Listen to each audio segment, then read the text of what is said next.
Welcome to Crane Lakes. This is a 36-hole tournament, par 66, 8 par 3s. It's a short course, but it is tight and it is challenging, and I'm excited to get out here this week. It's first tour video in a long time. Just throwing myself right back into the fire. We've been working with a new coach, JT Thomas.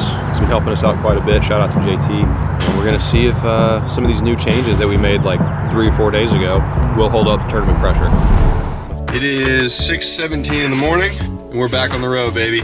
I am headed to Crane Lakes Golf and Country Club up in Port Orange, Florida, just a little bit north of Orlando. We got about a 2-hour, 25-minute drive on the way, and we have a 10 a.m. Pro-Am tee time. It's good to be back. I was not mentally prepared for that right there. That high key is not cool. And I'm wearing shorts right now. And I know the camera is way zoomed in. I'm gonna throw on some rain pants and a hoodie and go warm up. Along with B-Draddy, I signed with zero restriction this year, so we've got the best rain pants.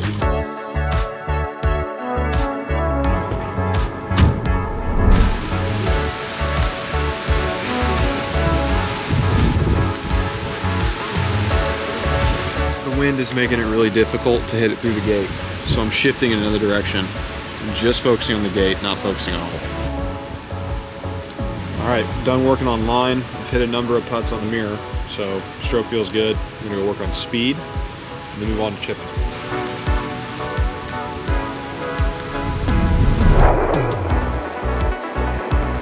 We're gonna be chipping with some Callaways because these range balls aren't the most ideal, but we're still gonna get a really good idea of carries and rollouts.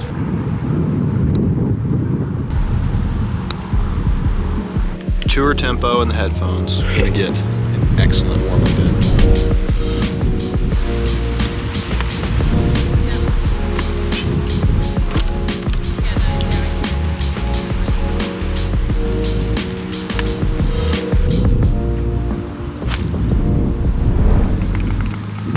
The sun still comes out when it's cold.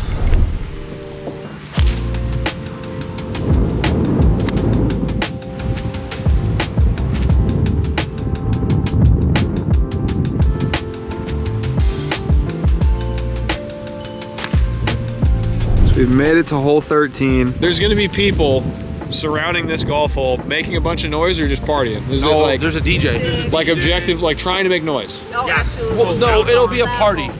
Okay. Nothing. Is it gonna be like in like top of your backswing? People. No, Okay. consistent stimulus. You'll have an entrance song. Okay.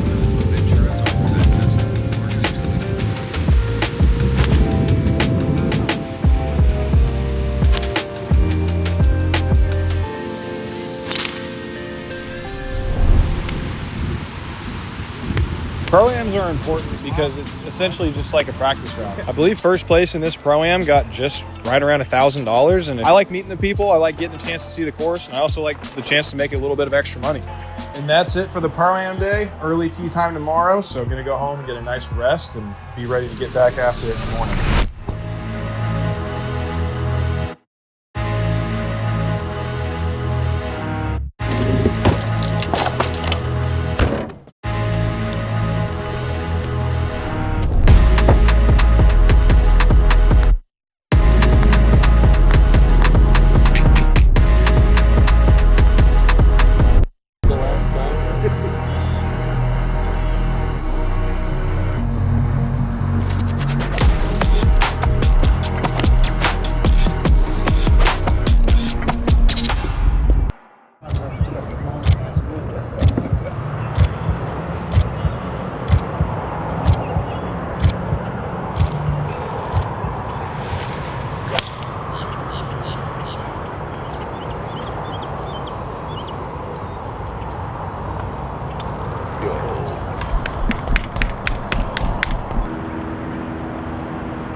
We didn't use mics for this tournament.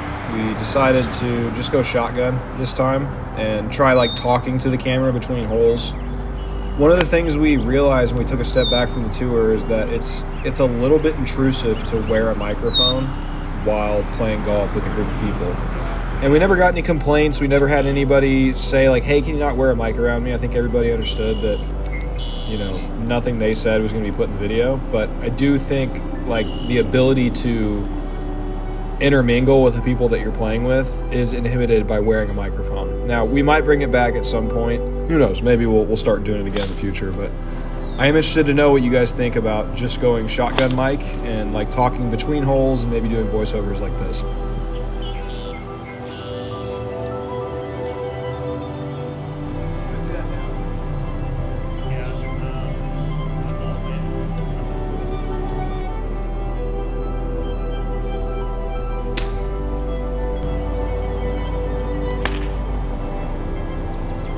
This was kind of a tough spot over here. Had to elevate it over some trees, into the wind, off of a pretty bare Bermuda lie. Happy with a 25-footer after that golf shot.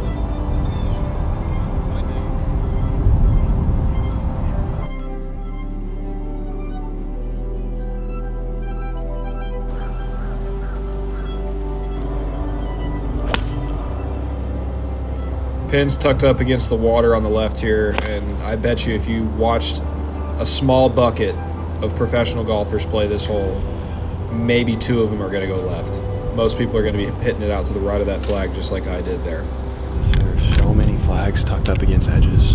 It's not a very hard golf course, so they're tricking it out. And decade approach play is going to be extremely important.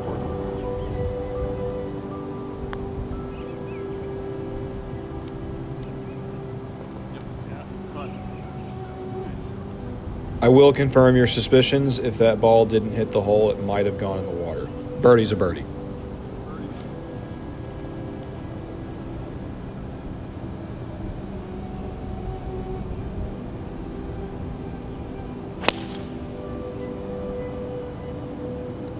I gotta tell you, it feels good to see the miss being right and not left.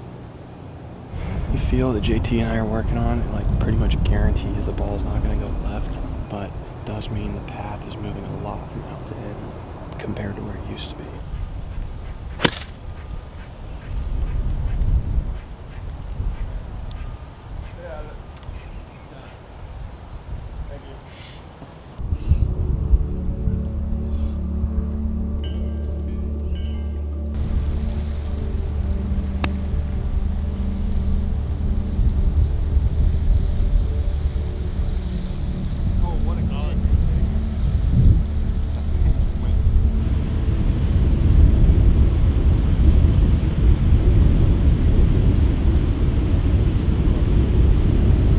Little disappointing not to walk away with birdie there, but par's a par, and as long as you can avoid making big mistakes like making a bogey on a par 5, that's honestly not that hard to swallow.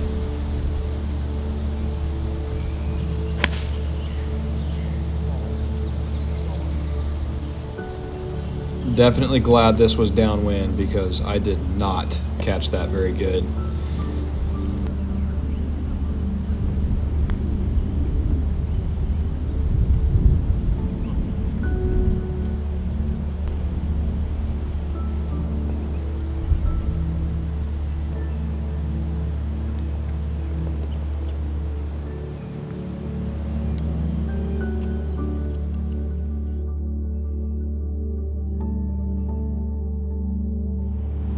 A lot of par 4s out here that I can definitely reach with driver, but when you look at the decade overviews, they just don't make sense. There's not near enough room. Up around this green, it tightens up to about 50 yards, and in order for, according to decade, in order for it to be wide enough to hit driver, it would need to be 65. So, going to be laying up on a lot of these potentially reachable par 4s, but it's the smart play.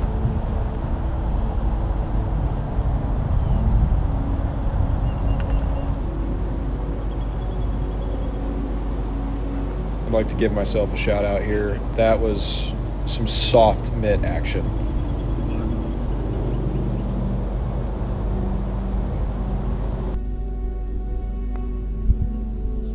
This is a really good short par 4. This tree on the right side prevents you from getting too close on the layup, but the farther you lay up back of that tree, the tighter the fairway gets. So I just play it out to the left here. Don't have much of an issue, but a really well-designed golf hole. Wanted to give it a shout out.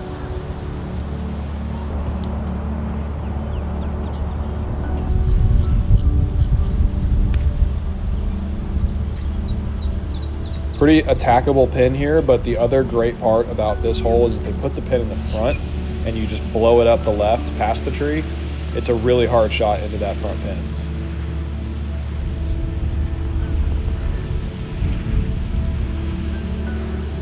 The decade play is just to literally never go for it. But the layup is kind of like low-key tricky with this flag, with the tree right here. The right side of the fairway is just unplayable.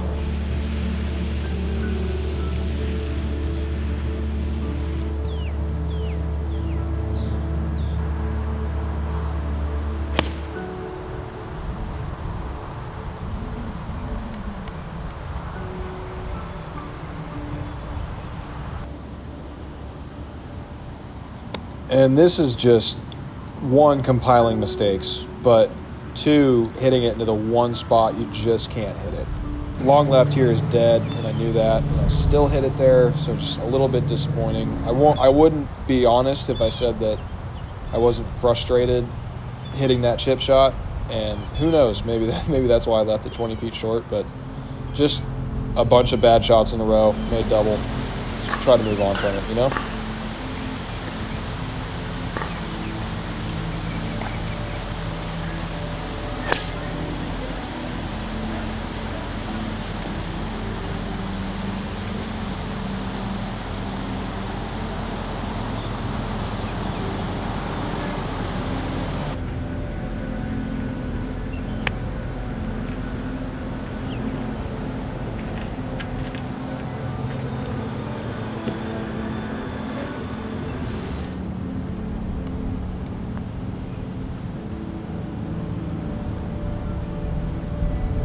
Really thought that one had a chance.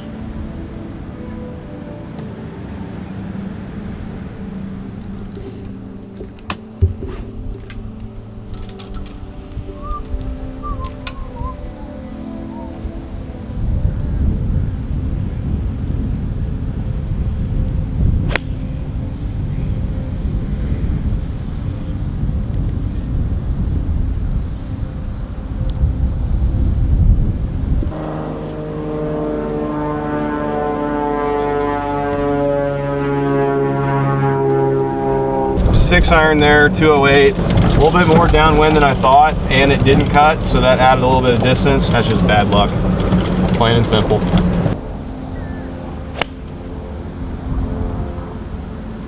Took one club less this time around and actually hit it marginally worse than the time before, so didn't quite get to the back tier, but I was more than happy to be on short grass instead of someone's backyard.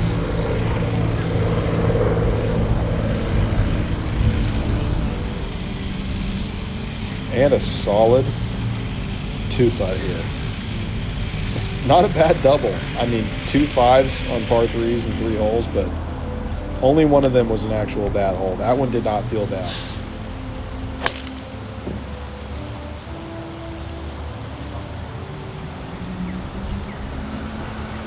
I know we're going to see a lot of misses to the right, but a consistent miss is what we're after here, and we have accomplished that. Now we're just trying to tighten it up. But in the meantime, just going to have to work from the right side of the golf course.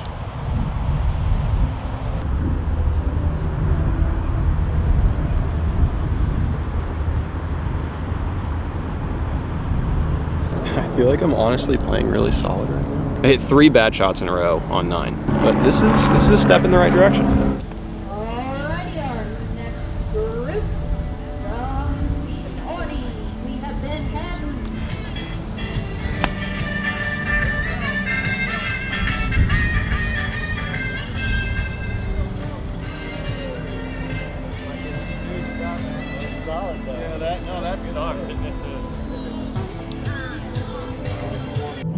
Gotta love it when the hometown brings out the support. There's a lot of these little mini tour events that you know, they only survive because of the desire of the hometown to put it on. And it's events like this that really kind of highlight those people, and they're special people that keep, you know, the lower levels of professional golf running and put up money for guys who maybe don't have status or the ability to get into really, you know, high-level PGA Tour sanctioned events. And towns like this, like, you know, the Crane Lakes community, there are who keep the lower levels of professional golf alive and keep people playing. Because that's really what it comes down to, is just giving people runway, the most opportunity to make it. So big thank you to the Crane Lakes community. It does not go unnoticed, all the support. And we appreciate you guys showing out and making it loud.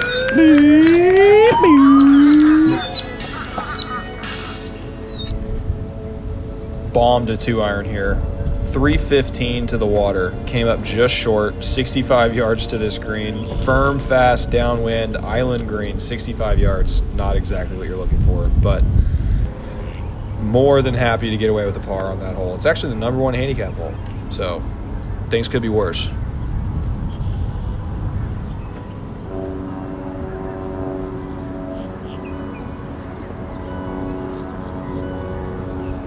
2-iron went 315 yards. And then that second shot was like out of the rough, 65 yards straight downwind. Don't feel half bad about a par there, especially with how fast this green is.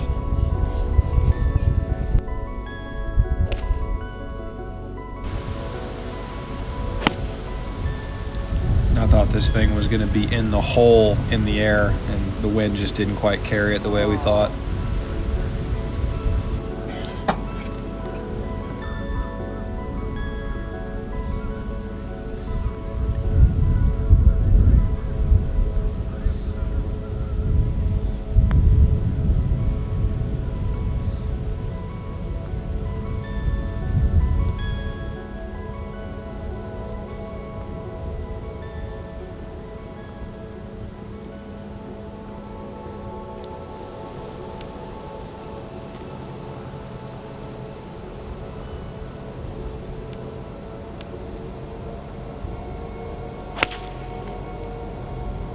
The dreaded miss left, but we got away with it. A little bit of wind off the left helped us, so this ball was able to stay in play. Testing out a new swing in a tournament for the first time in 4 days, but like I feel good about this so far. 2 over through 16 is not great, or 15. Overall, like, this course is not super easy. 8 par 3s is definitely going to make it harder to go low. Somebody's going to take it super deep, but overall I feel really good about it.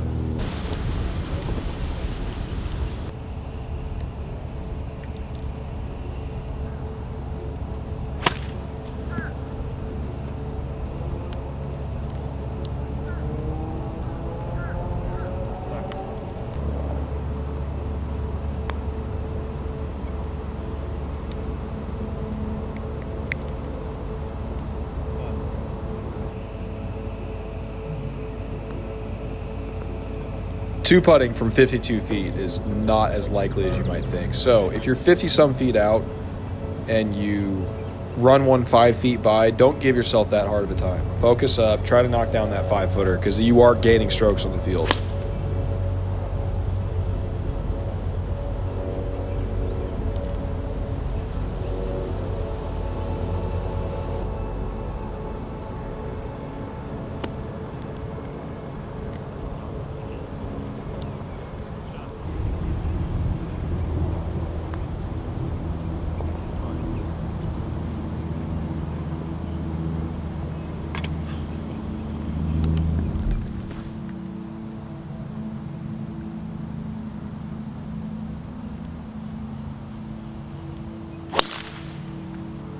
Up and down out of the sand, and then a bomb down the middle of the fairway on the last hole. Momentum's feeling good right now.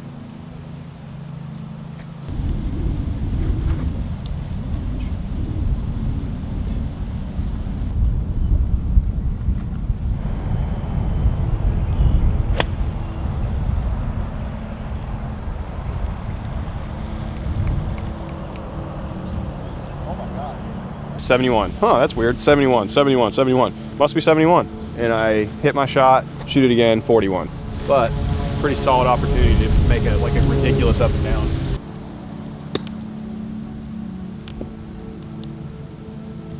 Shot.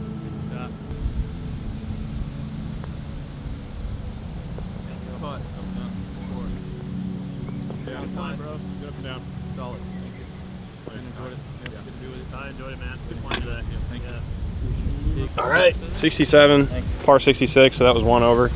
On a mostly par 3 course, I don't feel terrible about that, especially considering I had 2 doubles, but good opportunity to get back after it tomorrow. I feel the round was better than the score. We've been saying that a lot lately, but the swing felt really good today. The afternoon wave, there's a chance that scores are a little bit lower, but the wind's kind of kicking up.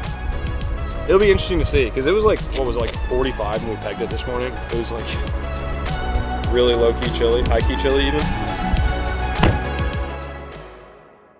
So we went and got lunch, went back to the house, did a little bit of work. Now it's 5:15 p.m. We are out at the course again. I'm gonna hit some putts, hit some balls, just get a nice little evening practice session in. And Jalen's gonna get some drone shots. And your coolest drone shot's gonna be right here, which is sick. Also, the coolest sweater is on my body right now. This is Bedrati from their cashmere line. Probably the nicest piece of clothing I've ever owned, and it is coming super in handy right now. It's 55 degrees in Port Orange, Florida, but it's super cozy underneath this sweater. Link is in the description. 20% off of anything on Bedrati's website with the link in the description. That's a big old discount. Thank you to Bedrati.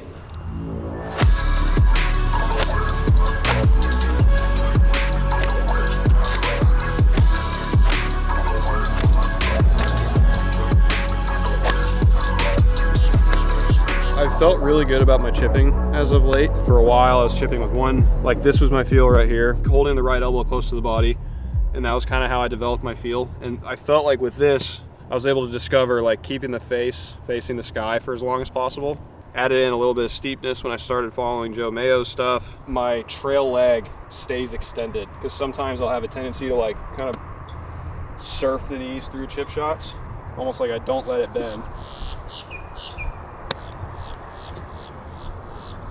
I feel really good about my ability to stay the appropriate distance away from the earth.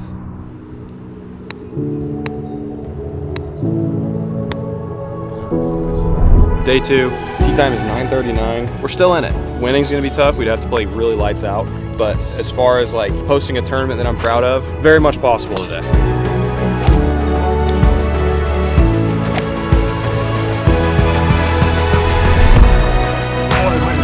Welcome to Twin Invitational 2025, round 2. On the tee, from Shawnee, Kansas, please welcome Ben Hayden.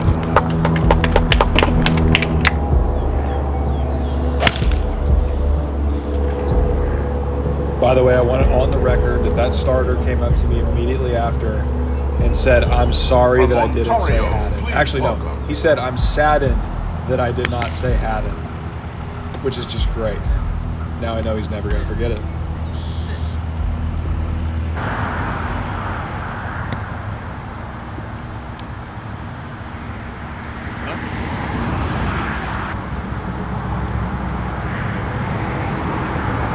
I don't know if you can tell from that video, but that lipped out very aggressively.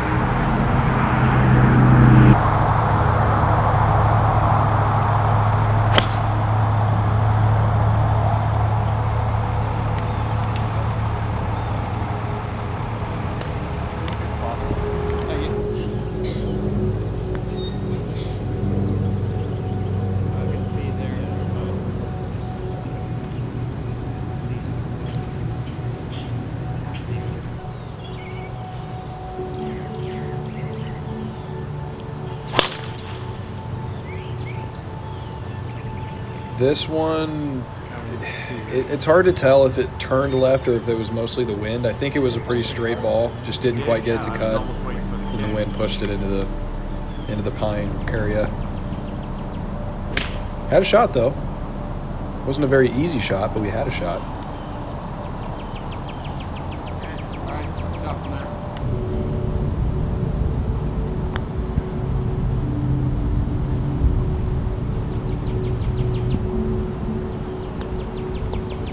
That wedge shot right there was actually kind of tough because I had like a tree in my backswing. I was a par 3 boy.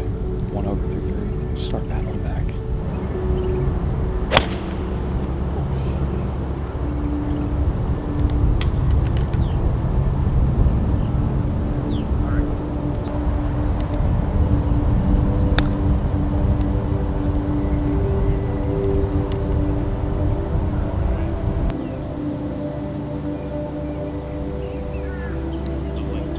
This felt like a big putt for momentum.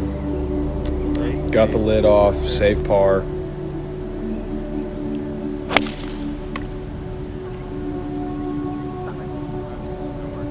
This was not even close to being in bounds. Just a wide open face. Almost did it again, but saved it.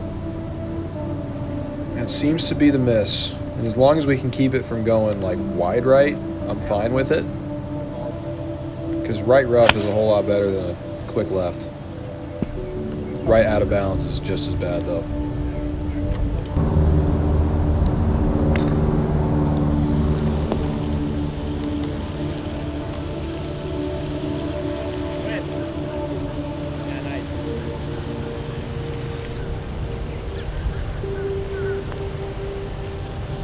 Honestly, feel pretty good about a bogey there. Hitting one out of bounds and then making 3 pretty mediocre golf swings after that and getting away with a bogey feels just fine.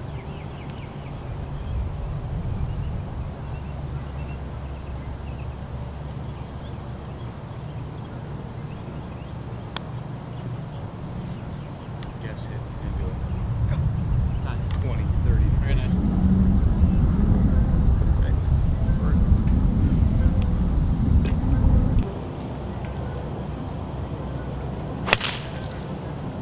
Just keep on losing them out to the right.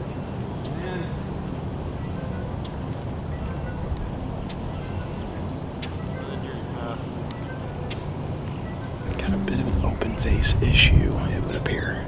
I might actually like just hit a golf shot and not even think about any of the trees and see what happens.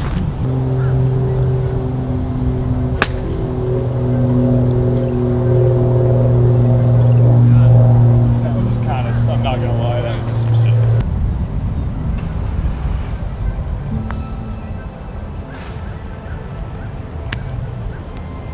Would have loved to have made that one, but par's fine.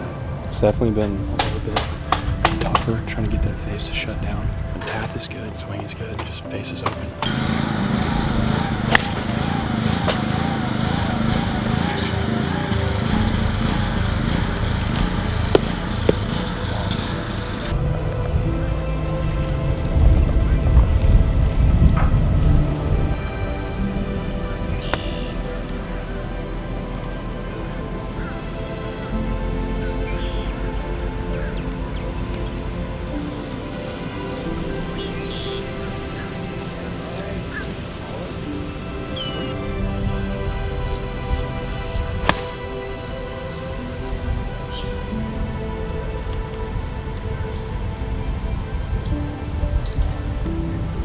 Like thin eye, just right edge of the green. I'm gonna chip this in. This did look like chip in zone. And then it landed so soft. And then we focused up and saved par so much better than yesterday. Wow.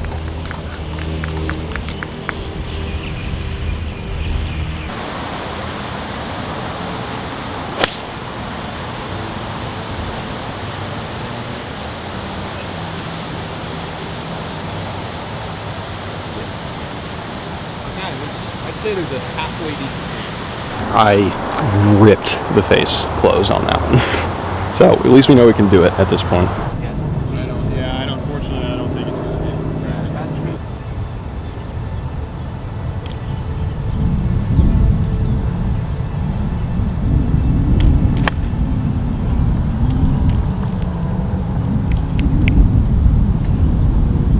On that shot, took a backswing, hit the tree, and I paused for a second. I was waiting to hear if anything fell. Because I've always understood the rule as if anything falls after you hit a tree and it's not your actual golf swing, it's a penalty. Dennis is telling me that if you make a practice swing and something falls, like one leaf, one whatever, but there's like a ton of leaves or a ton of branches, it doesn't count. It's only if like you make a practice swing that clearly clears a path. And since I wouldn't have been clearing a path there, it wouldn't have been a penalty either way. It's interesting. I didn't know that.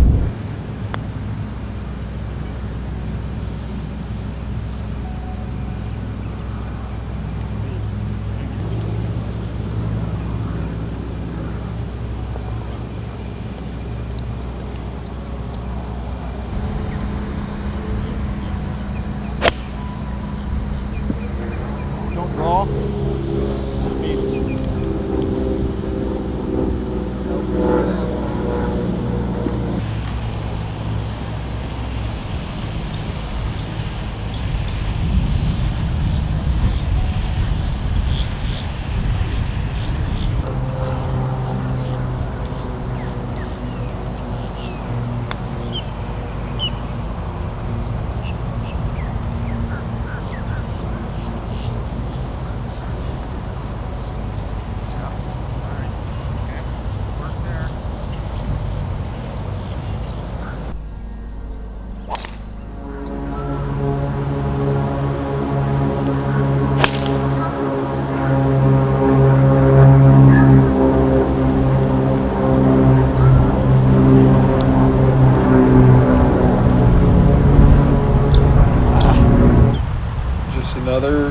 position, living on the right side of the golf course, but got a good lie.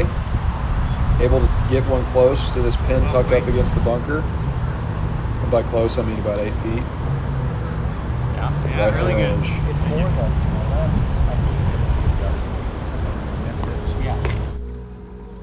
The loud hole was a little bit less loud today.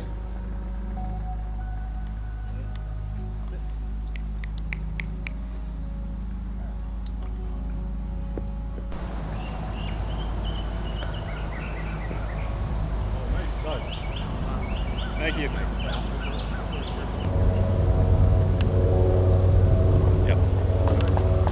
That up and down was gross, by the way. I just want that to be added to the record.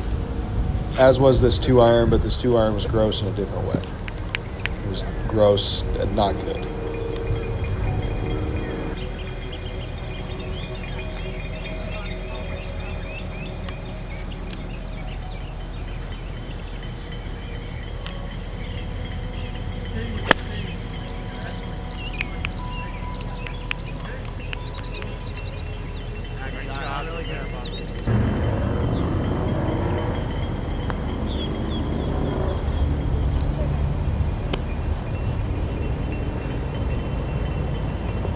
Yeah, I think it.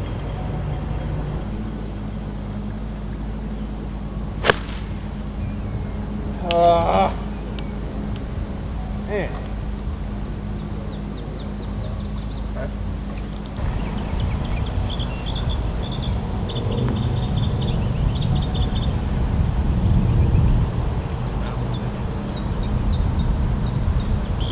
Yep.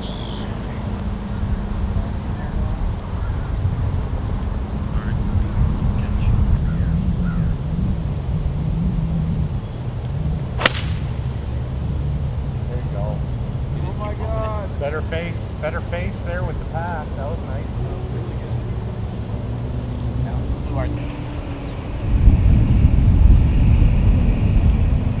This was just plain not good. Just a gross looking wedge shot. There's this thing that happens with this new swing where I get into my backside and then I slide the hips. And if I get into my trail side and I slide the hips, I'm guaranteed to hit 5 inches behind it. It only happened once in this tournament, but that is like the worst case scenario right now.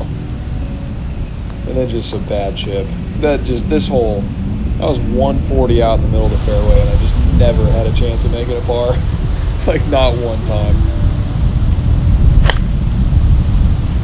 And then just kind of making the same mistake here, not releasing the club, not letting that club face shut.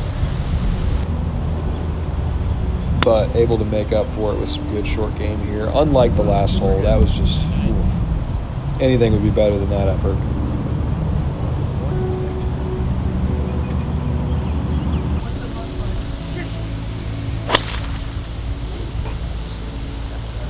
Cover. Oh, there it goes. That's pretty good. Somebody laughed a little too hard at that, I'm going to be honest.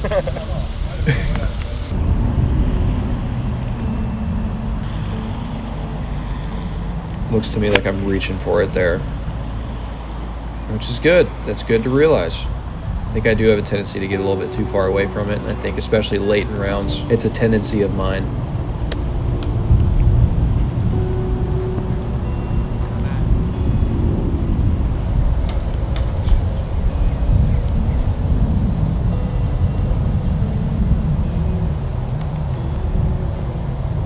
Didn't feel very good to finish with a bogey, but we were already out of the money. Not going to beat myself up over it too much, especially considering like we got what we wanted out of this tournament, got some reps, and it just feels good to be back. So stats for this week, courtesy of Decade. The off the tee stats are going to be a little skewed just because I didn't hit like basically any drivers. I hit 2 a day. And one of the biggest things for gaining strokes off the tee is to hit driver more often, because the farther you get it out there, the better your strokes gain stats are off the tee. Because the course is so short, I wasn't able to gain as many strokes off the tee as I would if we were playing like an 8,000 yard golf course. So 5,000 yard golf course is going to definitely skew things here. But the thing I'm looking at mostly is approach the green, around the green, and putting. And approach the green today, we lost 3 strokes. And it looks like most of those are on holes where I kind of just like left the face open and skanked it out to the right. So that's something we definitely got to work on. It's just really like, it seems like a lot of this is just club face awareness, but the positive thing is that short game is solid right now. Gained 1.5 strokes around the greens and gained 1 stroke putting today. Yesterday, not quite the same. Yesterday, we gained 1 stroke putting and lost 1 stroke around the green. And approaching to the green was nearly neutral, which is decent. I gained 1.5 strokes on the front 9 yesterday, which is great. But just overall, like, I think it's going to continue to be club face stability. And I can tell because there just weren't very many left shots this tournament. For the most part, like, I did miss fairways to the left, but they weren't because they were hooks that were just like didn't cut, which is exactly what we want to see. So a lot of positives this week. Obviously, +3 for 2 rounds. It's a hard course to score on. 67-68 were the scores for this week. I think it's really just going to come down to, I was talking to the guy I rode with today about this, actually, Dennis. Shout out to Dennis. There's zero thoughts of like slowing it down around here. I love the advantage that I get from hitting it far. That's not going anywhere. I'm going to keep hitting it hard. And you just got to figure out where that club face is. And if things that allow me to control the club face end up meaning that I don't hit it quite as hard, that's fine. But I'm not going to dial back my distance just for the sake of it. I think it's a massive advantage if I can just figure out where the club face is. So I really appreciate you guys watching. The tour is back. I'm feeling reinvigorated. I want to keep playing a bunch of tournaments. And so tour videos, you'll probably be seeing them a lot more frequently from here on out. I've been getting a lot of messages from people saying like they don't care what I shoot, they don't care about anything other than that they get to continue to see the process. And when I started this channel, I committed myself to showing the process, and the process is not pretty sometimes, and it's not pretty right now. And when things turn around, I'm gonna be glad that you guys are all here. So thank you again for tuning in. We'll see you in the next one.